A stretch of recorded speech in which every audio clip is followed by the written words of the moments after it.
So when did the Yotes trade for Malkin? I have no idea, but I like it. Letang too. Do you think they'll give us Crosby? One can only dream. It ain't easy being a Coyotes fan, but it sure isn't easy being a Coyotes fan in the middle of Alberta. To the north of me are the Edmonton Oilers, and to the south of me are the Calgary Flames. And here I am, smack dab in the middle. So join me as I talk about the 23-24 Arizona Coyotes on Season 1 of the Albertan Coyotes Fan. So stay howling and go Yotes!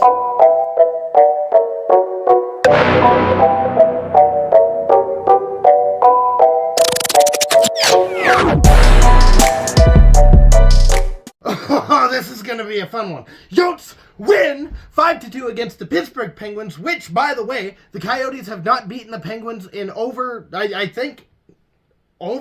games. I think it's 14. I'm pretty sure it's 14. Yeah, because it's 13-0-1 for the Pittsburgh Penguins against us. The last time that the Coyotes have beaten the Pittsburgh Penguins was in 2017. 2017! That was... what? It's 2024 now. That was, 6 years ago? I don't know how to math, but I'm pretty sure that's it. And your first time losing to the Coyotes. Pittsburgh. Listen up. Listen real close. Your first game since 2017, losing to the Arizona Coyotes, happened like that? It happened like that. That's how you're going to lose to us? The Coyotes, not us, not me, but the Coyotes, whatever. You're gonna lose to the Coyotes like that. So to start this game, I'm going to start with the injuries. Stetcher's out of the lineup. So is Schmaltz.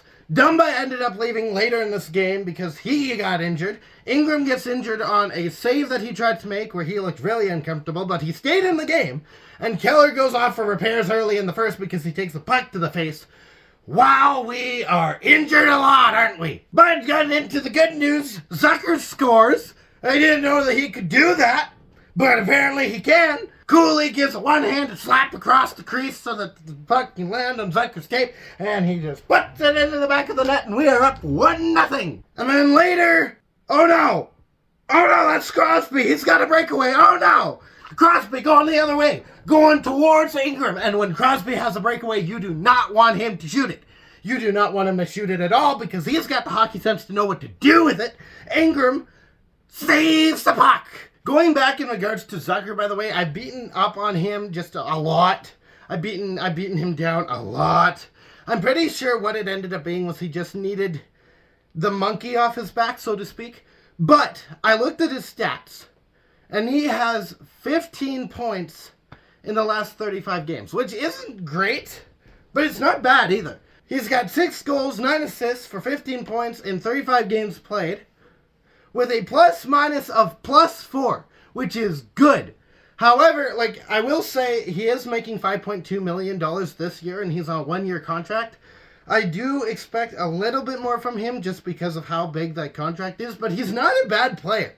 I keep saying that he's just a terrible player. I think it was literally just the monkey off the back. But having said that, he definitely has some bad luck. Case in point, nearing the end of the period, Zucker gets a breakaway. He can't put it in. We get into the second period. Krause gets a breakaway. He kind of just, the puck onto Jari.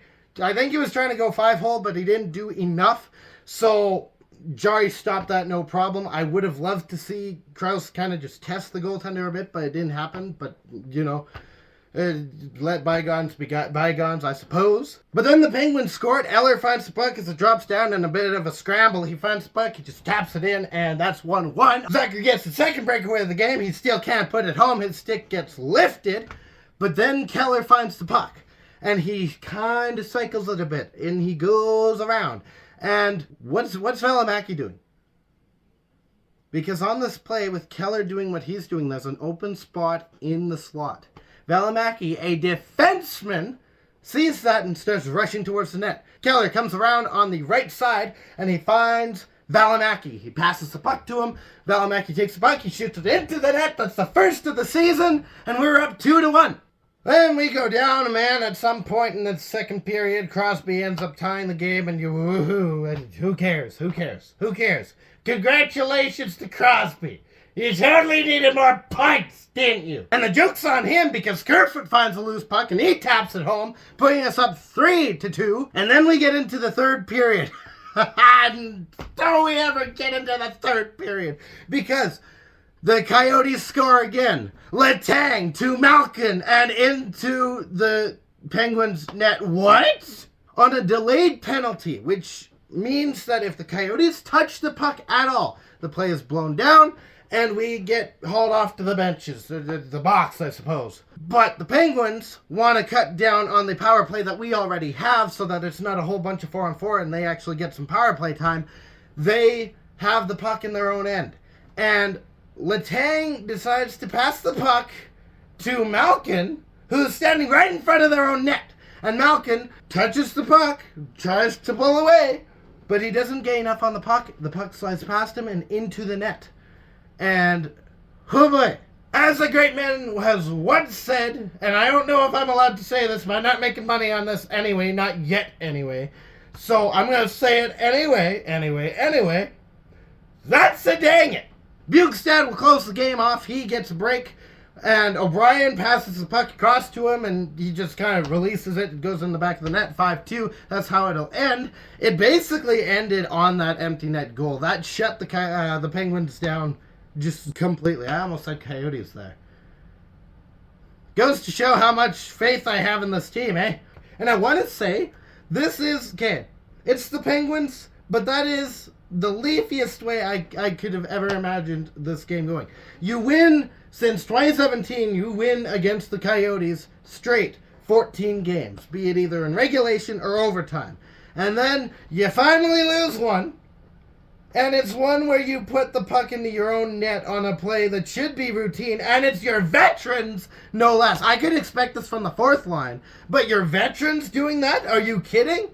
But, I say it's leafy. The reason I say it's leafy is because the GM right now is Kyle Dubas, who used to GM, I don't know if you know this, he GM'd for the Toronto Maple Leafs. So I think he brought the luck kind of to the Penguins, but I'm not sure. That was a leafy way to lose. Very leafy.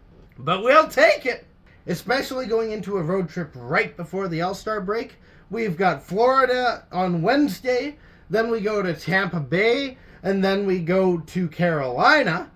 So those are three teams that are really hard-pressed to try and get into the playoffs. We've given ourselves the excuse of, oh, well, we don't need to make the playoffs. We're not expecting to. If we do, great.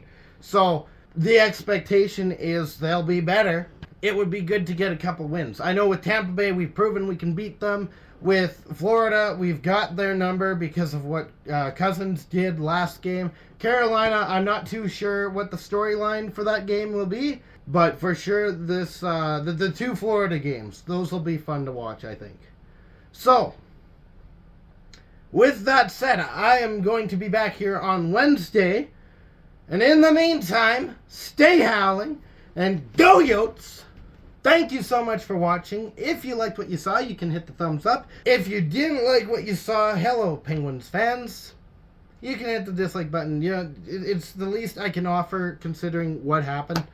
You might be better off going and lambasting your team. Like they've got their stuff on X and Facebook and whatever social media you use. I imagine considering your players, it's probably going to be Facebook, not X. So go to Facebook, go after them. I'm just the messenger. Do not shoot the messenger. If you want your friends to see this, you can share this with them. And I will be back here Wednesday. I will see you later.